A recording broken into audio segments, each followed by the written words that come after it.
بسم اللہ الرحمن الرحیم اللہم صلی علی محمد وعلی آل محمد کما صلیت علی ابراہیم وعلی آل ابراہیم انک حمید مجید اللہم بارک علی محمد وعلی آل محمد کما بارکت علی ابراہیم وعلی آل ابراہیم انک حمید مجید۔ حضرت ہمارے غنی رضی اللہ تعالیٰ سے حضور اقدس صلی اللہ علیہ وسلم کا یہ ارشاد منقول ہے کہ تم میں سے سب سے بہتر وہ شخص ہے جو قرآن شریف کو سیکھے اور سکھائے۔ حضرت عثمان غنی رضی اللہ تعالیٰ سے حضور اقدس صلی اللہ علیہ وسلم کا یہ ارشاد منقول ہے کہ تم میں سب سے بہتر وہ شخص ہے جو قرآن شریف کو سیکھے اور سکھائے۔ اصل کتب میں یہ روایات واؤ کے ساتھ ہے جس کا ترجمہ ہے اس صورت میں فضیلت اس شخص کے لیے جو کلام پاک سیکھے اور اس کے بعد دوسروں کو سکھائے، لیکن بعض کتب میں یہ روایات او کے ساتھ وارد ہوئی ہے۔ اس صورت میں بہتری اور فضیلت عام ہوگی کہ خود سیکھے یا دوسروں کو سکھائے، دونوں کے لیے مستقل خیر و بہتری ہے۔ کلام پاک چونکہ اصل دین ہے، اس کی بقا اشاعت پر ہی دین کا مدار ہے، اس لیے اس کے سیکھنے اور سکھانے کا افضل ہونا ظاہر ہے، کسی توضیح کا محتاج نہیں۔ البتہ اس کی انواع مختلف ہیں۔ کمال اس کا یہ ہے کہ مطالب مقاصد سمیت سیکھے، اور ادنا درجہ اس کا یہ ہے کہ فقط الفاظ سیکھے۔ نبی کریم صلی اللہ علیہ وسلم کا دوسرا ارشاد حدیث مذکورہ کی تائید کرتا ہے جو سعید بن سلیم رحمۃ اللہ سے مرسلاً منقول ہے کہ جو شخص قرآن شریف کو حاصل کر لے اور پھر کسی دوسرے شخص کو جو کوئی اور چیز عطا کیا گیا ہو اپنے سے افضل سمجھے، اس نے حق تعالی شان ہو کے اس انعام کو جو اپنے کلام پاک کی وجہ سے اس پر فرمایا ہے تحقیر کی ہے۔ تحقیر کینوں آتے ہیں یعنی کہ اس کی بے عزتی کی ہے، کم سمجھا اس کی توقیر نہیں کی تھی۔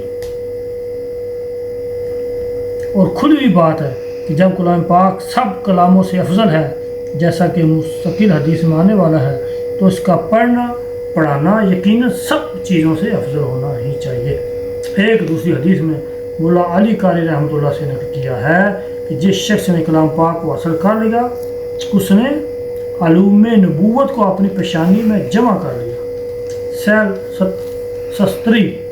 تستری رحمۃ اللہ فرماتے ہیں کہ حق تعالی شان سے محبت کی علامت یہ ہے کہ اس کے کلام پاک کی محبت قلب میں ہو۔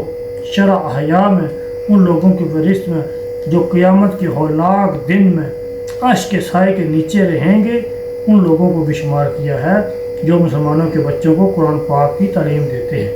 نیز ان لوگوں کو بھی شمار کیا ہے جو بچپن میں قرآن شریف سیکھتے ہیں۔ اس میں سیکھتے ہیں بچپن میں، اور بڑے ہو کر اس کی تلاوت بھی کرتے ہیں۔ صرف سیکھنے ہی نہیں، سیکھ کے تو مڑ گئے بھول جو سیکھ کے تو دی تلاوت کرتے کیا دن کتنا پڑھنا چاہیے تو مانے کہ جڑا بندہ حافظ قرآن ہے انہوں روزانہ 3 سپارے پڑھنے چاہیے، اور جڑا پڑھ تک کا پڑھتا ہے انہوں بھی روزانہ کم از کم 1 سپارہ پڑھنا چاہیے۔ جی تو ساری عرض کی ہے اسی کئی دن گزر جاتے ہیں کدے کلام پاک میں ہاتھ نہیں لایا۔ اور پھر کیا فرمایا افضل کی ہے کہ مطالب اور مقاصد سمیت سیکھے، اس کا مطلب انہوں پتہ ہوا ہے، اس کا ترجمہ بھی پتہ ہوا ہے، اس کی تشریح بھی پتہ ہوا ہے، یہ اصلی چیز سیکھنا۔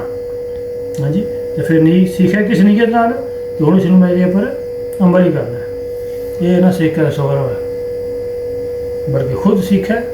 قرآن پاک نے کیا جس طرح آخر یاد حق نے جی حق ہے جی لا روزی کمانا، اسی طرح قرآن پاک کا بھی حق ہے۔ کیا حق ہے وہ سب سے پہلا کہ اس کے لفاظ نہ سیکھنا عربی کے صحیح لفظوں کے، پھر وہ حقی دوسرا حق یہ ہے اس کے اوپر عمل کرنا، پھر وہ حق یہ ہے اس کو لے کے دوسرے کو سکھانا، یہ قرآن پاک کا حق ہے۔